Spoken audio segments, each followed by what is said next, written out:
2026, the new year is here, and the year when everything will change and the world as we know it will come to an end. 2025 is history and will be remembered as just an entry on the balance sheets of the corporations of the world. And for the rest of us, it's going to be nothing more than a reference to some tears that we shed over our losses or the laughs we had with our gains. The people we lost became a somber memory and gave us a wound that will heal slowly, because the pain is deep.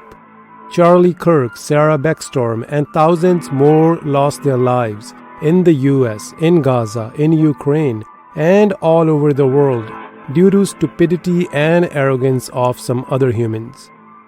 No one can feel or share the pain of the ones who are left behind, because the pain is always personal.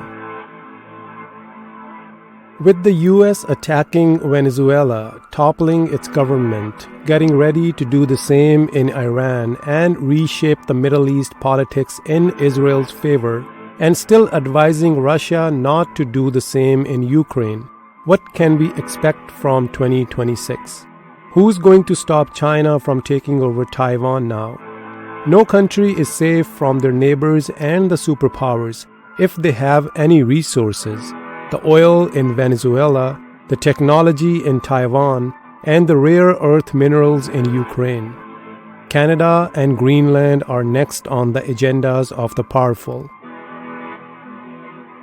2026 will be a great year for the politicians, bureaucrats, senators, and corporations that have mastered the art of manipulation of human mind, how to create and sell the information, entertainment, and addictions much needed to keep the consumers busy and keep paying for the real agendas of the elite, the control, the power, the wealth, and the ammunition to make all that happen.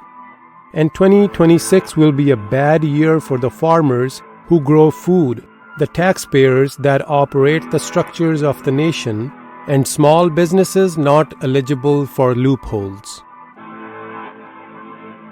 It is undeniably a very happy new year for Mr. Trump and his friends at Palantir, who helped him take over a sovereign country by force.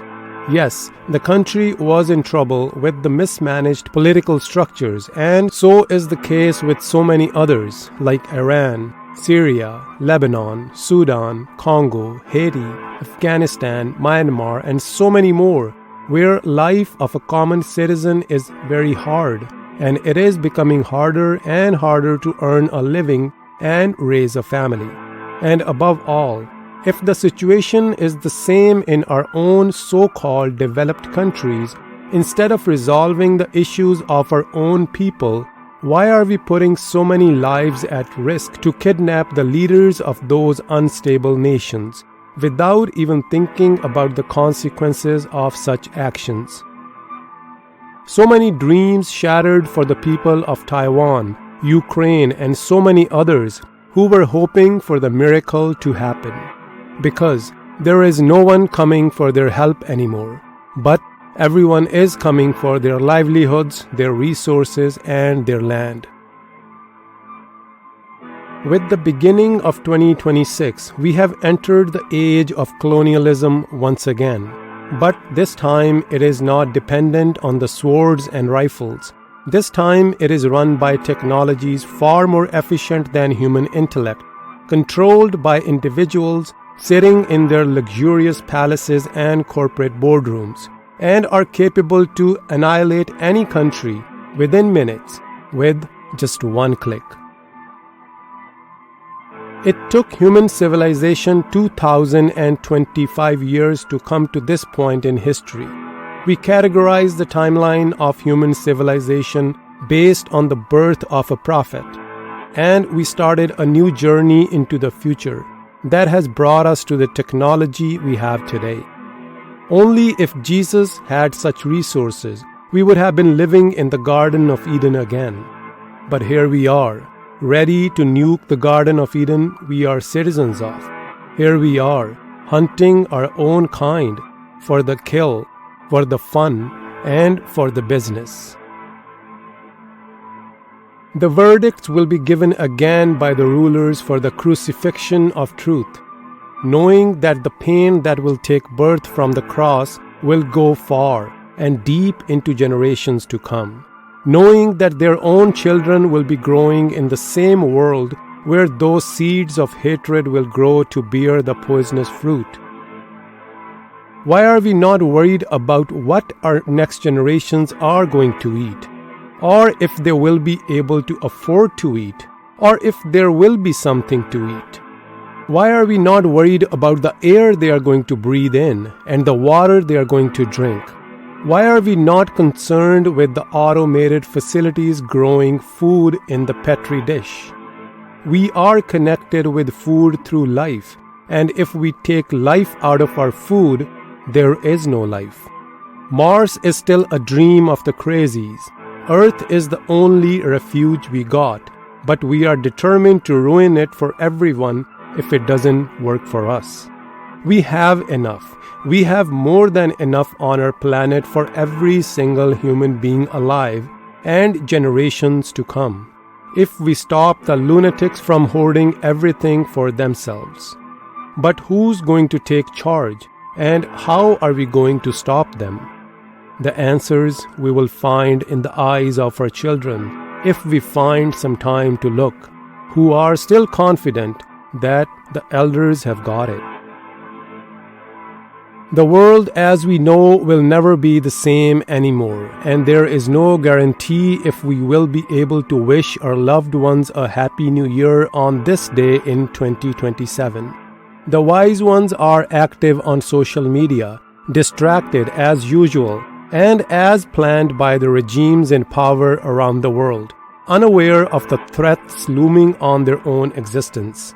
The common people who are born consumers are kept consumers, and they die being consumers, never questioning the cost attached to the consumption of the commodities they are addicted to, never having a thought that how are they going to survive for even one day in the brutally cold temperatures on the other side of the windows of their cozy homes, if there is no heat or electricity. The necessities of life are owned by a few whose identities and credibilities are unknown to the rest of us, and we never even bother to ask, as long as we are able to scroll through the endless feed on our phone screens. 2025 will be remembered as a year when we were together as a species for the last time, and it is up to us how we want 2026 to be remembered, as a year when it all ended or a year when it all started. Only if us humans as a species could agree to disagree, that yes, we are different, but still human, with the same needs, feel the same pain, prone to the same flaws, and live for the same cause, to raise our next generation better than us. I am no one, but trying to be someone who did his part as an aware and responsible citizen of this world. The goal is not the fame, but the future of my kids and the society they are going to live their life in. If any of these concerns sound valid to you, and if you believe that something has to change, please do your part as a parent, as a teacher, as an elder. Let's start the conversations at least, how to get connected and organized. The rest will be easy if we are willing to collaborate. It is going to be a game over for the majority of the mankind soon if we let it happen.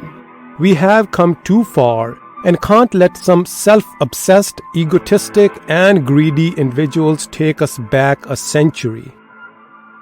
Please take a stand, raise your voice, and sign the petition for the sake of humanity and for the next so many generations to come. Let's not deprive them of their one and only but fair chance at life. Let's use our one chance.